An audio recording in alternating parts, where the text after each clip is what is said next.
So now the next topic in this moment of inertia is we are going to find an expression for energy of any rotating body. Okay, so now let us start with the derivation.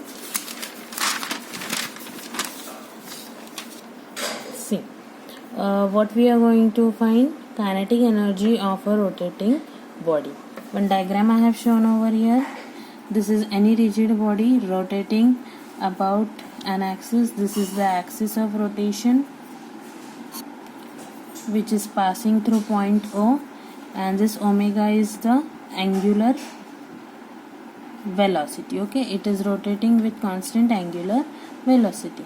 Now, as I told you earlier, when rigid body is set into the rotational motion, the particles are going to perform circular motion. So these are n numbers of particles which are at a r1, r2, rn distance from this axis of rotation. The center of all this circular path lie over here on this axis of rotation, and this r1, r2, rn will act like a radius of that circular path. Okay, so this body is set into rotational, and for this we are going to find kinetic energy of this rotating body.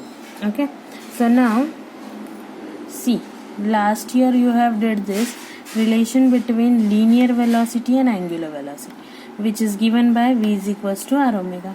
So now what we are going to do, as velocities are different of every particle because their distances are different. Okay, so you will write this v is equals to r omega for n numbers of equation.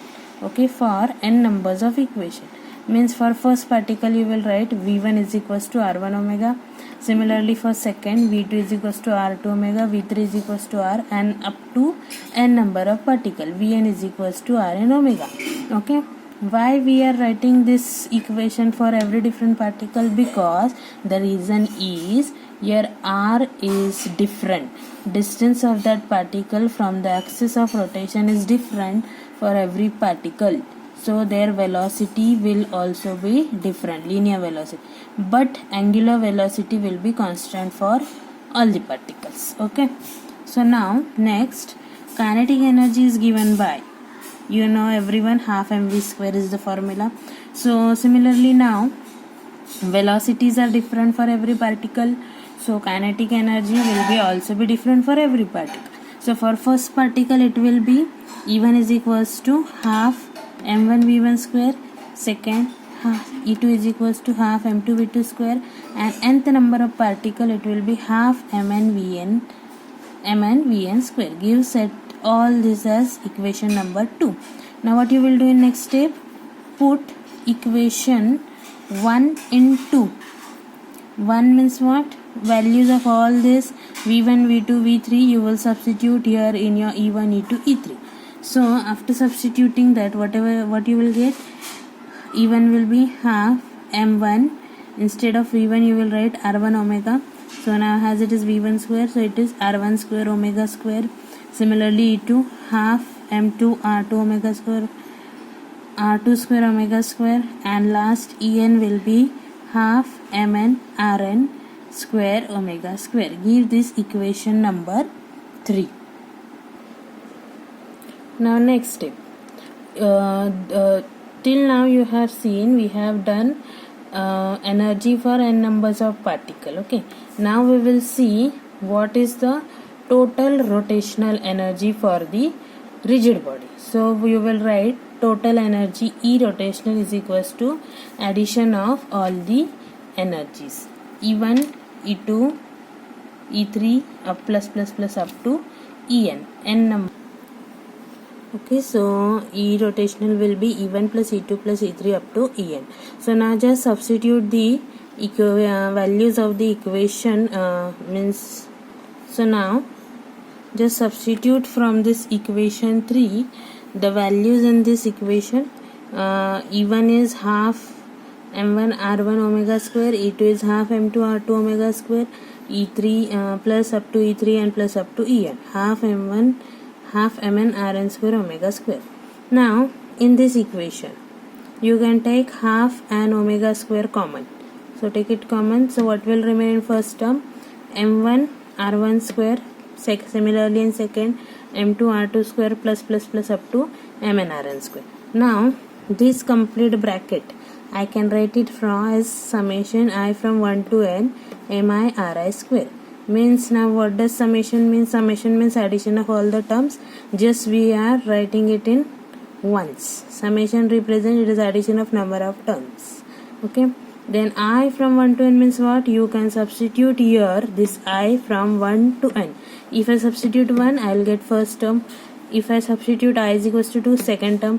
If I substitute I is equals to n, I will get the last term. Okay. Then now, therefore, total E rotational will be half. I have just rearranged the equation. Take this term here and omega square give equation 4.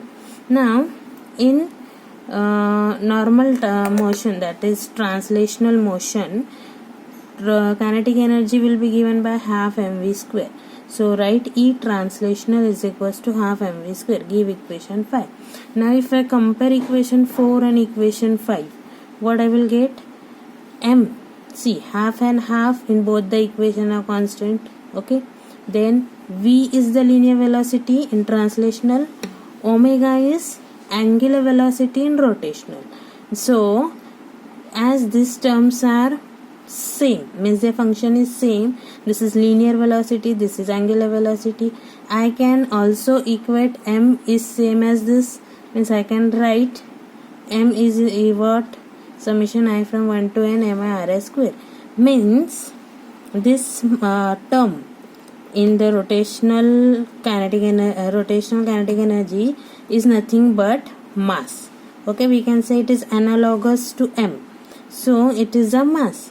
Now as I already told you, inertia is measured by mass of the body. So similarly you can say this term summation I from 1 to n mi ri square will be nothing but it will be moment of inertia. Okay, because this is the mass, it measures inertia in translation motion. So just by comparing we can say this will be also the mass of the this quantity is nothing but it will represent mass in the rotational energy, and so we can say it is moment of inertia. So therefore I have written moment of inertia, symbol is I, you can also call this mi, is equal to summation of I from 1 to n mi ri square. And then just substitute I in this equation number 4. So you will get E rotational is equals to half I omega square. So this is the kinetic energy of the rotating body.